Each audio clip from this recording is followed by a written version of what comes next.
રાજકોટ જિલ્લાના ઉપલેટામાં અસામાજિક તત્વોએ જાહેરમાં આતંક મચાવ્યો હતો। મહાશિવરાત્રિએ રાત્રિના સમયે ઉપલેટાનો અબુ ઉર્ફે ડાડો નામના વ્યક્તિએ બાવલા ચોકમાં જાહેરમાં છરી લઈને મચાવ્યો હતો આતંક। આરોપીને પકડી પાડવાની માંગ સાથે ઉપલેટા બંધનું આપવામાં આવ્યું હતું એલાન। ઉપલેટાના હિન્દુ સંગઠનો દ્વારા આરોપીને પકડી પાડવાની માંગ સાથે આપવામાં આવ્યું હતું બંધનું એલાન। પોલીસે અબુ ઉર્ફે ડાડો મિયાણાને ઝડપી પાડ્યો હતો। આરોપીને જાહેર ચોકમાં માફી મંગાવી અને કરાવ્યું હતું ઘટનાનું રિકન્સ્ટ્રક્શન।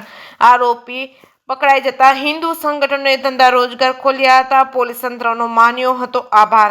જે સિંહ ગુજરાતી સાથે અર્શી આહિર, ઉપલેટા। કૌશલ પરમાર, સમસ્ત ઉપલેટા સમાજ। ગત પરમ દિવસે 26 તારીખે શિવરાત્રીની રાતના દિવસે ઉપલેટામાં ક્યારેય ન બની એવી ઘટના એક વિધર્મી દ્વારા ખુલ્લા ચોકની અંદર છરી લઈ અને દહેશત ફેલાવી। આના વિરોધમાં ઉપલેટાની અંદર સમગ્ર વેપારીગણ અને પૂરેપૂરો ઉપલેટા એ એકત્રિત થયું। ગઈકાલે એનું રિકન્સ્ટ્રક્શન એટલે કે પંચનામું કરવા માટે અહીંયા લઈ આવવાના હતા।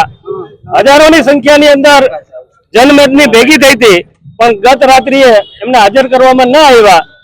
આજે સવારે એટલે તે 11 વાગે 11:30 વાગે એમને હાજર કરવામાં આવ્યા અને ઉપલેટા સ્વયંભૂ બંધ રહ્યું।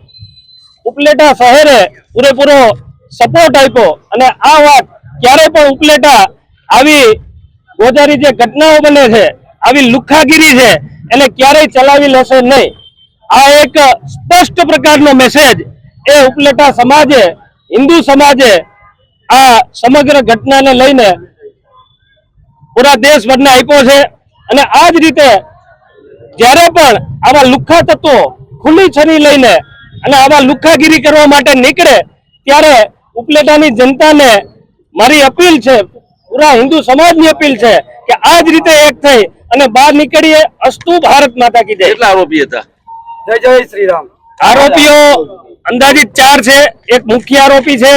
એ મુખ્ય આરોપીએ એમની ગાડી અથડાવવાની હતી, પણ અથડાણી નહીં, સામે કોઈ રિક્ષા ચાલક હતા અને નીચે ઉતરી અને ગાળાગાળી કરવા માંડ્યો। રિક્ષા ચાલકને માર માર્યો। રિક્ષા ચાલક ફેમિલી સાથે હતા, એ રોંગ સાઈડમાં આવતો હતો જે બાઇક ચાલક વિધર્મી છે, છતાં પણ રિક્ષા ચાલકને દબાવવાનો પ્રયાસ કર્યો અને રિક્ષા ચાલકને માર માર્યો।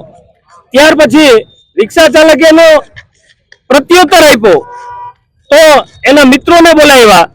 એ જે વિધર્મી બીજા મિત્રો આવ્યા એને પણ છરી લઈ અને મોટા અવાજે અમે ઉપલેટાના બાપ છીએ, અમે કોઈના બાપથી ડરતા નથી અને આખા ચોકની અંદર જે નીકળે એને છરી લઈ અને આડા ઉભા રહીને પૂછતા કે તમે હતા ભાઈ, અમે ઉપલેટાના બાપ છીએ। આવી દહેશત ફેલાવી અને મોટી મોટી ગાળો જે અહીંયા ફેમિલી જાહેર ચોકની અંદર કઈ ને કઈ કામ માટે આવ્યું હોય, નાસ્તો પાણી કરવા માટે આવ્યું, એનાથી નીકળી જવું પડ્યું બહેનો દીકરીઓએ। આવી પરિસ્થિતિ ઉપલેટાના જાહેર ચોકમાં બાપુના બાવલામાં આ ઘટના બનેલી છે અને આ ઘટના ખૂબ જ શર્મનાક છે। ઉપલેટા હિન્દુ સમાજ શિવરાત્રીને રાત્રે જે ઉપલેટાના બાવલા ચોકમાં જે ઘટના બની, એ ઘટનામાં પોલીસ ખાતાએ જે સંપૂર્ણ પ્રામાણિકતા અને ઈમાનદારીથી જે કામગીરી કરી છે એ બદલ ઉપલેટા હિન્દુ સમાજ સમસ્ત પોલીસ ખાતાનો ખૂબ ખૂબ આભાર વ્યક્ત કરે છે। અને આ સાથે મારે હિન્દુ સમાજને પણ કહેવાનું છે કે જ્યારે આવું કાંઈ પણ બને ત્યારે એકતામાં રહેજો। એકતામાં જ અનેકતા છે, બટેગે તો કટેગે। જય શ્રી રામ, ભારત માતા કી જય।